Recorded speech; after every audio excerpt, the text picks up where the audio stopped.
The prophets of secular theology claim that modern people have outgrown ideology and mythology. Balderdash. Well before the great New Age astrology religious awakening, we saw the development of a new cycle of Christian symbolism, a second incarnation, Santa Claus. We find in the Santa myth a further development of the Christ fact, a further incarnation. One idea behind incarnation is that the divine becomes human, so that we can appropriate the divine into human understanding. But the incarnate Christ is still too remote an incarnation for many folks. And the divine gifts he administers are too abstract and profound for most of us to identify with. To bring incarnation one step closer to us, we discovered Santa. Once we discovered this mediator of God's tangible gifts, we need to see him within his full theological trappings. First, we face the problem of his nature. We go along fine until some wiseacre asks, "But what is Santa?" "Why, sonny, he is an elf, sort of the greatest of the elves that you've read about. Everyone knows that elves are human yet supernatural, immanent within yet transcending our prosaic world.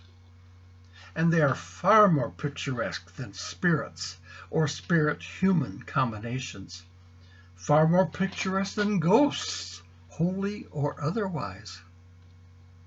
The basic metaphysical groundwork for the theology of Santa had been developed by fairy tales and other exempla of humanity's native religiosity. But anyone who's been touched by Santa knows that more important than the question of Santa's nature is a recital of his actions.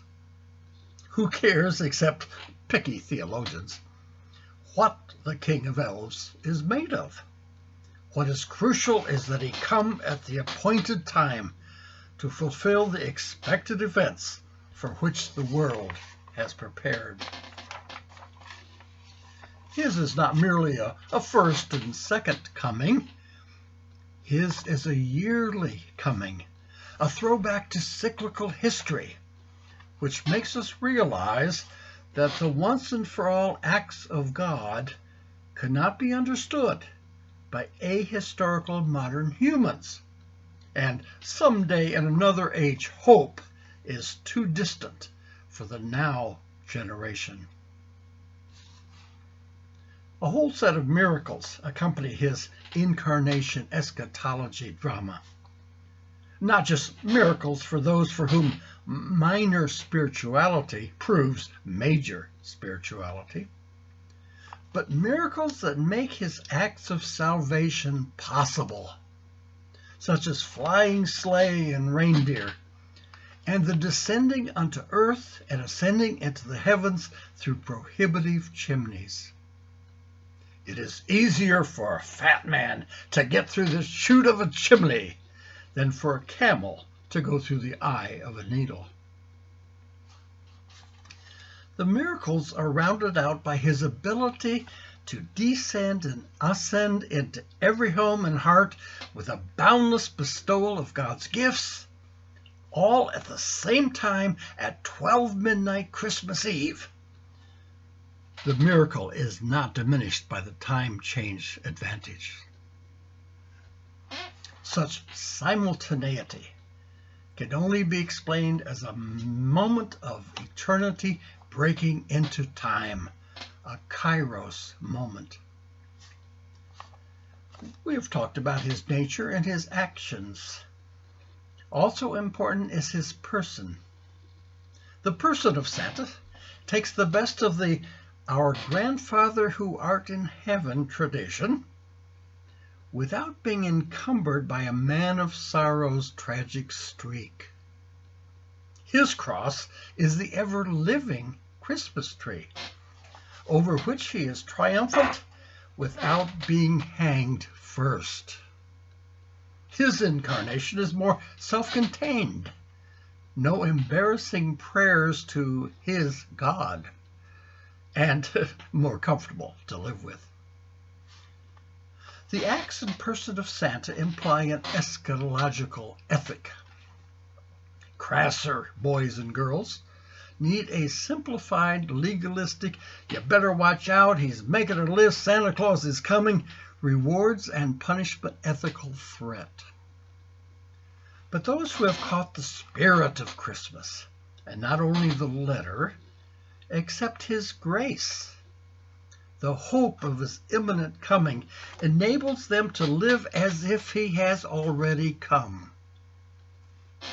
Thus, the more refined Santalogs attempt to live in childlike goodness all year round, buoyed up by a theology of hope. Every incarnation needs a visible church, a body. And an eschatological body develops an expectant church. The visible body of Santa is the group of good boys and girls around the world, and the Hallmark Channel adults who have come to realize that Santa can only be approached by those who become as a child. Rounding out the picture are the 8 reindeer disciples, the hosts of angelic elven helpers, the saintly Rudolph and Frosty, and the late convert who had earlier persecuted the church, the Grinch, whose conversion is spelled out by the blessed doctor Saint Seuss. A well-developed hymnody and written tradition give continuity to the faith. The entire Santa myth stresses the prior necessity of faith and belief. Parents can humor their children's beliefs while feeling superior to the need to believe. As a special bonus, when the children begin to doubt, the parents need not grapple with the faith-unbelief crisis. They can just safely disillusion their kids and teach them that religion is, after all, for the kids. Yes, Virginia, there is a Santa Claus. His spirit lives on as a melody in the hearts of his followers. Hey, hey, hey, ho, ho, ho.